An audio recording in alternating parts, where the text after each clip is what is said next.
Hey, it's your girl Neek. What's good, everybody? This your boy JussFresh. And welcome to The Inner Mind. Today, we're going to be talking about acceptance and validation. So, recently, the guy that everybody likes to hate, Kanye, posted about people committing suicide because they're seeking validation and likes on these various social media platforms. He then goes on to speak about we need to have a live stream meeting with all these people from Mark Zuckerberg and the people that own Snapchat and Twitter and all these other things. And he didn't say why, but I'm going to assume he was like, I guess people always say that there's this algorithm that keeps you on social media, which kind of makes sense. I do spend a lot of time, especially now the iPhone will tell you screen time. So it'll tell you exactly how much time you spend on what. So I averaged about 6 hours. That's actually important. Yeah. I spent about 6 hours on social media last week. We're going to have to work on that. That's a lot of time. I was like, dang, I was still on it this week though. It didn't stop me because I'm not a quitter. So with the whole thing about acceptance and what Kanye said about people committing suicide and because they're seeking validation and likes, a lot of people may not understand the whole aspect of people committing suicide because they're seeking validation from people within media. And I'll say, oh, well, people who commit suicide are weak. A lot of times with people who are seeking acceptance and validation, it has a lot to do. For me, the validation that I sought early on was because of things that stem from my childhood. What about you? Yeah. The need for validation and seeking approval. What we have to understand is, as humans, we thrive off of social relationships. We're social beings. So being a part of that in group or conforming to, have those peers is what helps us develop and helps us feel happy at the end of the day. And for me, I felt the same thing. I started off as a personal account on Instagram, but then I developed it into my business account. And I felt that need to be validated by my followers. I wanted to have like 30K followers within like a month because I saw other people doing the same thing. And when that didn't necessarily happen, I felt, what's wrong with me? Is my business not popping? What am I doing wrong? So because I didn't get that validation that I expected from other people, then I started to go inward and feel like something was going on with me. Now, I guess the thing in the age of social media, what is weird is like somebody had posted something and they were like, if you could have 1 million followers or $50,000, which one would you choose? And I chose the 1 million followers, right? Really?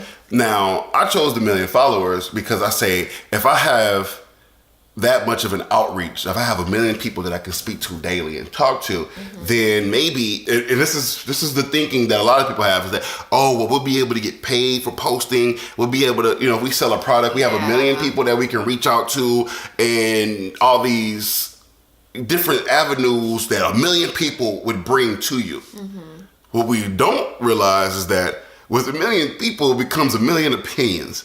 So every day, there's going to be people telling you, well, you don't do this right.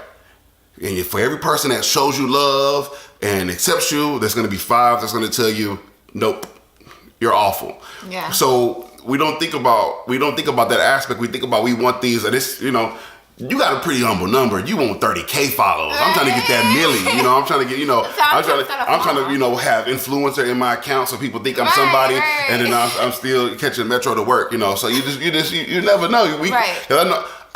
I know somebody who faked it until they made it. And I'm like, whatever. Y'all know what I mean. So it's like one of those things where you have this idea and this mindset that I can do this, I can achieve this, I can get there if only I have this many people watching me and talking to me every day. And it's like, no, you don't want to have that many eyes on you so soon in your growth. It's like we're still babies in this game. We're still babies in our businesses and we're still learning. So it's like, I would love to have $100,000 in photography and videography business a year. That means I'm gonna have to work for $100,000 a year. And while we think we're ready for that, a lot of times you're not. You still have that growth, and you don't want. I would rather have a slow growth that becomes major, then have a big growth in the beginning, and then I can't handle the business. A lot of businesses.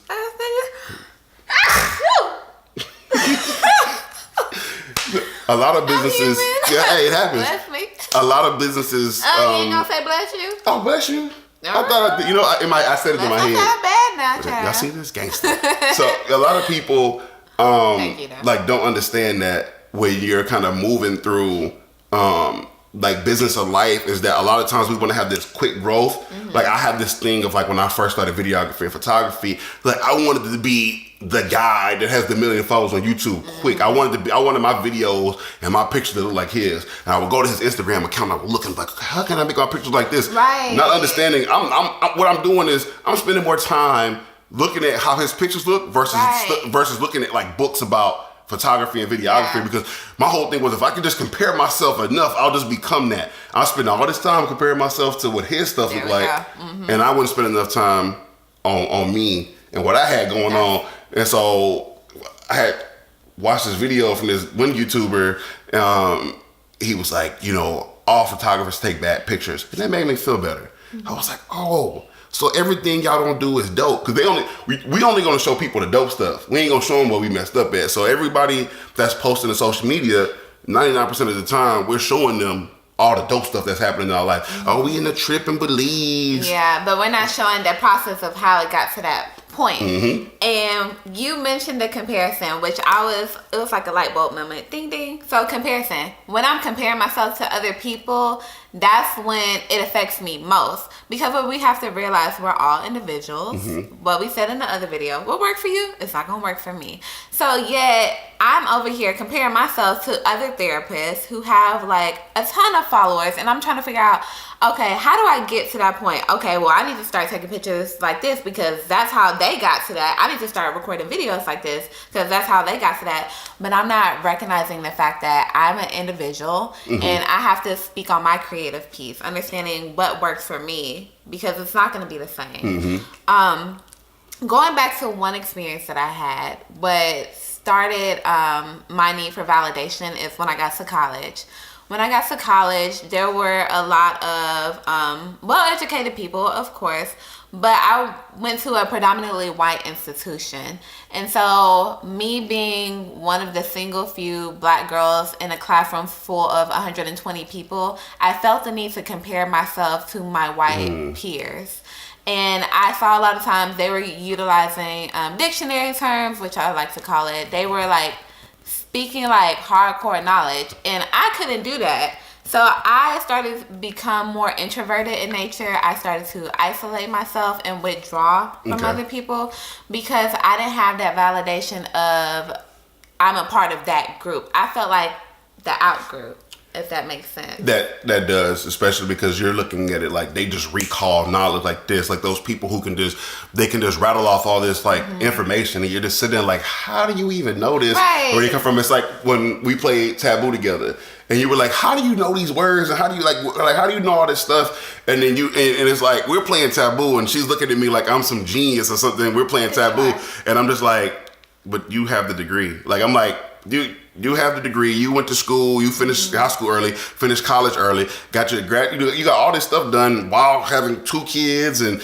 running your own business and working. So it's like you're looking at me like I'm some super genius because I know these big words on Taboo. And one thing to my credit, I have a lot of useless knowledge for some reason. Like I know the most random trivial stuff, and it's just like.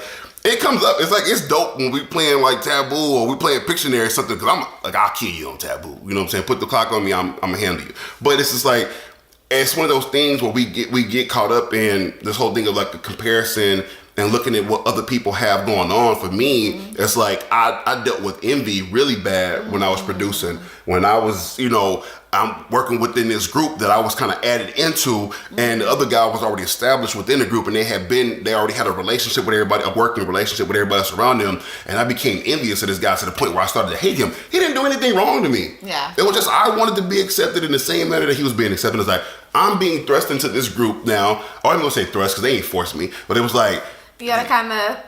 Yeah, it was like... Me too. Now, so it's like... I'm so done right now. So, you know, it's like one of those things, you put yourself into this, you'll add yourself to a group of people, then expect that your relationship with all them is going to be the same as the people that been working together for years. And it's like, it don't work in that manner. And I became so bitter within the situation. It was like, accept me. Like, listen to my beats. I'm dope too. I should have just as many songs as he has. I should have just as much acceptance and belonging as he does. And it's like, that they weren't my friends initially. This is like they met me through somebody else, and I came in expecting to be the guy, like the front runner, like cool. Yeah. We all on the same level, and it was like I didn't want to work from the ground up. It was like I already felt I was dope. I ain't need to earn nothing from the ground up. I'm supposed to already be on. And you start to realize like I said, I started hating this man. I envied this dude for no reason, and I had to like pull myself away from the situation. I was like, man, what is wrong with you? But it was like in my head, I had already set up this scenario. Like, all right, cool, we're gonna get into this thing. I'm gonna do this, and then by this time, this is where I'm gonna be. And then these couple months passed, and the scenario and the goal in my mind wasn't where it was supposed to be. But what I wasn't looking at was, and like you said, and I'd embrace the process.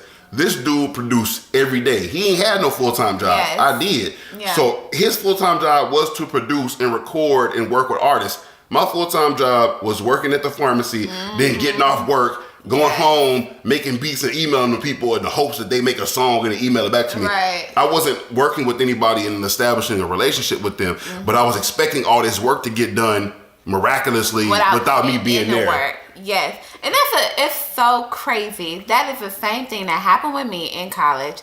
All throughout school, elementary, middle school, and high school, everybody knew me as that defiant person. I like to fight. Anytime somebody would make fighting. I would fighting. But anytime somebody would make fun of me, because a lot of boys in particular would talk about boys. They would talk about my list. And so when that happened, I felt the need to fight, because I was like, okay, you can talk with your mouth, but you gonna catch these hands real quick. So that's how I was in school. But when I got to college, I had to realize I didn't take school seriously in middle school and high school. So all of the people I'm surrounded by, they took school seriously. So they had more experience and they had more education because they had more years under their belt as far as studying, as far as practicing speaking in public, as far as, doing the work. When I got to college, that's when I first started to take school seriously. So I'm comparing myself to individuals who have like years of experience of education, whereas I'm just stepping in as a baby. So me being an infant in that infancy stage, I'm comparing myself to somebody who's like in that adulthood stage when it comes to education. Yeah, and that gets kind of tricky because we don't know all the processes and things that they went through in order to get to where they are, but we're saying, well, we're around where they are, so we should be where they are in life. And what's crazy is that they may be struggling with something too, and we don't know about it. But we just assume that it's like how people say, man, I'll cut my right arm off to have yours. And it's like, you don't know what's wrong with my right arm. Like, you have no idea what's wrong with me. Yeah. It was like, I would, like when I was like working out and I was like in shape, I would see other dudes that was like swole and all this stuff. And I'd be like, man, I just wish I was swole like them. But I'm like, realistically, them dudes probably working out like 4 hours a day. I'm not finna do that. And I didn't like the work that they put in. That work in. I was like, I don't like to do cardio like that. So it's like I used to cheat. I was like, how I got in shape? I have no idea, because I would work out twice a day, but I wasn't doing no cardio. I lift all the weight in the world, but I ain't running. Like, I hated running. I've always hated running, but I have asthma, so that kind of plays into it.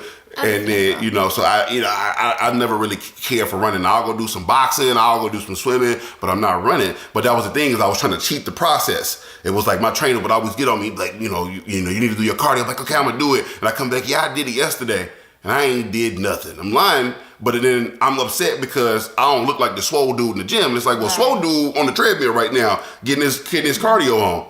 I'm not. So we want and we see things other people have, but we ain't really necessarily putting in the work to get to where they have, where they are. Right. And then our need for validation turns into this idea of a sense of belonging, which is essentially we want to feel belong. We want to feel loved in the world. And if that doesn't happen, if I'm not fitting into this in group, then I start to develop this jealousy or this envy, which is reality insecurity within myself. So what you see a lot of times on social media or in general, when this person is highlighted and they have so much success and we want to be there, we start hating on them, right? The mob or group mentality of hate. Right. So we start picking every little thing that we can and turning it into something negative, because I would rather point out all of your flaws, because I don't want to look in the mirror. If I look in the mirror, I'm going to see all of the nasty flaws within myself, but I don't want to work on that. it's easier to say, everything you're doing wrong, instead of looking at myself. And we see that every day. I've seen it with just Britney, Floyd Mayweather, the various people. I'm like, these people have notoriety and attention that we don't have, even though we talk about them all day and every day. Like, literally, people will sit here and say, Floyd Mayweather is dumb because he can't read. And I'm like, we all can read, and we're struggling. Money. You know what I'm saying? He can count the money. He can't do nothing else. Right. He can box. He's definitely, that's the thing. We'll make fun of, because everybody learns differently, right? So we'll make fun of somebody like Floyd Mayweather because he's not a great reader, right?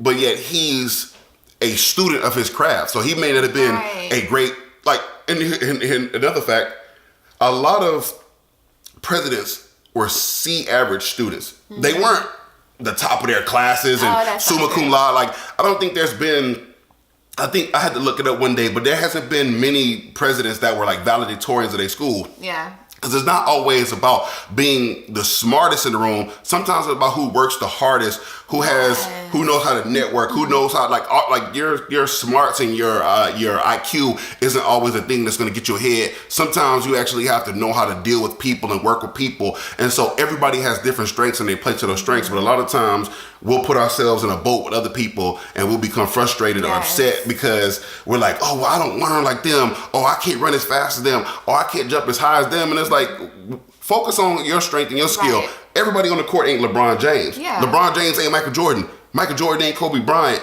Kobe Bryant ain't Hakeem Olajuwon. There's a reason why there's 5 dudes on the floor. Right. There's a reason you're a part of a group. You have a certain strength that's needed. You don't have to always be the smartest person in the group. Sometimes you might be the better strategist within the group. And they're going to use that to your strength. But we become in competition with people when we're around them, and that's where because that belonging and that validation is like, okay, I gotta outshine this person because they think they're the smartest in the group, and I gotta outshine them. Versus lean on their smarts. Let them lean on your strategy. Use that as motivation. Let them lean on your organizational skills. Like there's the president has a cabinet for a reason. He can't do everything by himself. Right. So it's like you don't have to always be the big dog. Sometimes you need the little dogs and the Indians and Chiefs just where you need workers just as much as you need bosses. Absolutely. And utilizing that moment as motivation. So if you see somebody that's up there doing it big, use them as like an inspiration to inspire or motivate you to push forward into whatever craft that you're trying to perfect at that moment, instead of seeing them as a competitor. Because when you see them as a competitor, and like I said, you are developing this insecurity within yourself. And I think that was my struggle when I was in college, viewing them as a competitor instead of somebody that I can look up to or that I can use them as a mentor. Okay. So instead of doing that, it developed into social anxiety for me. So I started to have a fear of public speaking, fear of being in front of the camera. I remember when you pitched the idea of starting to do video cast, I was just like, absolutely not.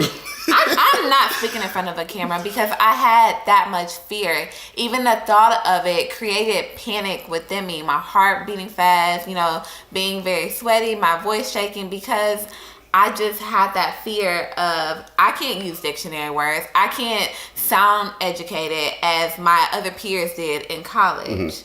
But the thing about that is that even yet and still, even though you don't sound like them and you ain't using the big SAT words, you're still able to help people. You're still able to impact people. There's plenty of people around the world. Gary Vee and Eric Thomas aren't Barack Obama, right? Yet they're still able to speak to people with passion and conviction, and they're still able to help them. Yeah. And that's the thing, is that it's not always about, like, I was the same way with doing video. I would always like look at how I speak and how I talk, and it's like nobody ever critiques that when they watch my videos. Only me. Only I see these issues. Yeah. They don't see them. Yeah. It was like I would even try to get my wife to like look at the video or see how I said something or how I did something. It's the same thing. Like I get a haircut, be like, baby, this look off. This look off, and she didn't even notice it until I told her to notice it. It's like sometimes we'll highlight our biggest flaws within ourselves, and other people ain't even paying attention to that. They watching it thinking, you might have somebody watching your video thinking you the dopest person ever, and you looking at yourself like you suck. Yeah. It's like, I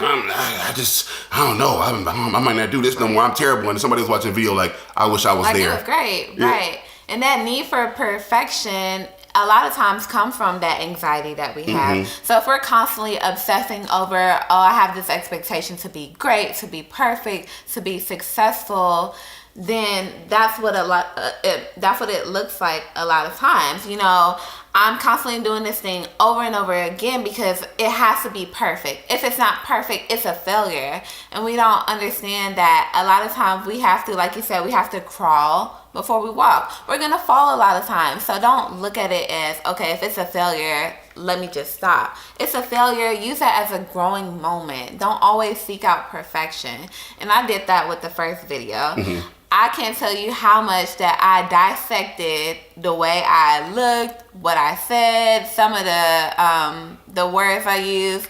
A lot of the sentences were grammatically incorrect, and I was like, girl, you sound terrible. Nobody is going to want to hire you as a therapist. But then I received so much great feedback, and a lot of people were like, oh, y'all should turn this into a thing. I didn't know you had social anxiety. And I'm like, what? You didn't? A lot of times we don't realize that when people are watching you and they're looking at you, they're not critiquing you in the manner in which you're critiquing yourself. Exactly. So we spend all this time critiquing ourselves, and it's good to want to put out quality content and to make sure that you're getting it right.